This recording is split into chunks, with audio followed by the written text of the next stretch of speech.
Back in South Carolina, our unauthorized tour with Boeing's new workforce is coming to a close.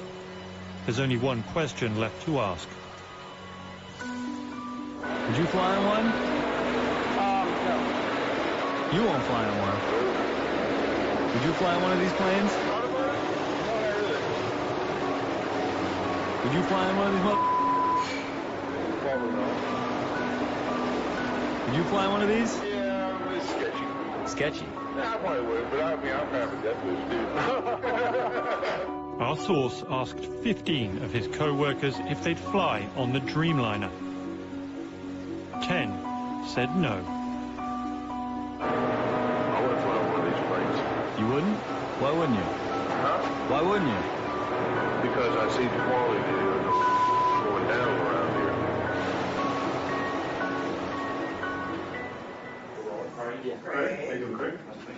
Hi, Mr. Loftus. Will Jordan. I'm sorry, Will? Will Jordan.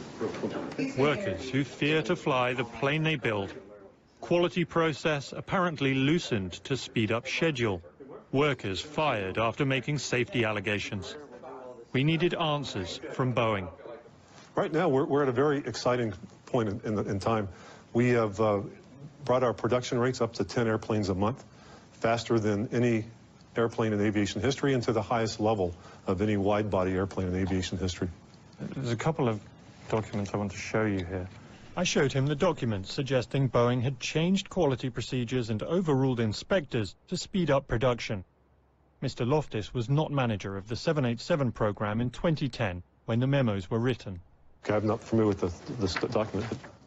Former Boeing engineers have told us that these represent Boeing essentially putting schedule ahead of quality, shortchanging the engineering process to meet a schedule.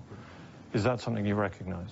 The number one focus that we have at Boeing is ensuring the continued safe airworthiness of an airplane, the integrity of the airplane, and the quality of the airplane going out. We've also heard directly from workers inside your South Carolina plant. They paint a grim picture, really, of things there. They say the workforce isn't up to the job. I'm extremely confident in the quality of the workforce in Boeing, South Carolina. The Boeing workers at South Carolina don't share that confidence. Here's what some of them said. Guys, I'm going to just call up to hold here for a second. Can you turn the camera off a second?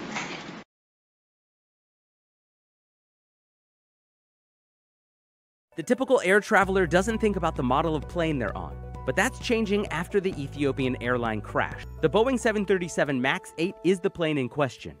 The single-aisle plane with room for up to 210 passengers nosedived to the ground outside the Ethiopian capital of Addis Ababa, killing all 157 people on board. In October 2018, Lion Air Flight 610, also a 737 MAX 8, crashed into the sea in Indonesia, killing all 189 aboard. It was the largest loss of life for the Boeing 737. The MAX 8 is one in a line of Boeing 737 models. When it was introduced in 2017, pilots complained that neither the company, the airlines, or the Federal Aviation Administration had ever trained them in the new features of an anti-stall system in the aircraft, which differs from the previous models of the popular 737. After the crash, Boeing sent out an advisory telling pilots how to override the software upgrade that created the problem. Boeing released a tweet stating that they are deeply saddened and are prepared to send technical assistance at the request of the U.S. National Transportation Safety Board. Ethiopian Airlines grounded its 4 remaining 737 MAX 8s until further notice as an extra safety precaution. China and Indonesia have also grounded their 737 MAX 8 fleets. Southwest Airlines operates the biggest fleet of 737 MAX 8s in the U.S. Southwest stated that they remain confident in the safety of our fleet of more than 750 Boeing aircraft. The Boeing 737 is the best-selling commercial jetliner ever. The 10,000th 737 rolled out in March 2018. It is operated by more than 500 airlines, flying to over 190 countries. There are over 4,500 in service and about 1,250 airborne worldwide at any given time.